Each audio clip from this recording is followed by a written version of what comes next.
Hoy vamos a hablar acerca de las vocales que se utilizan en el Abañé.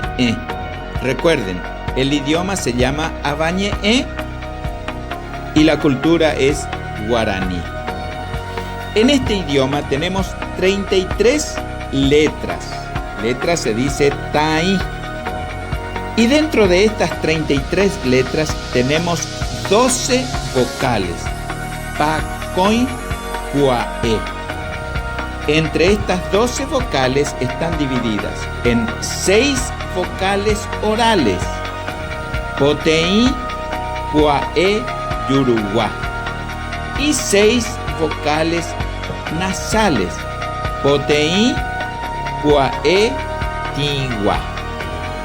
Las vocales orales son a, e, i, o, u, e.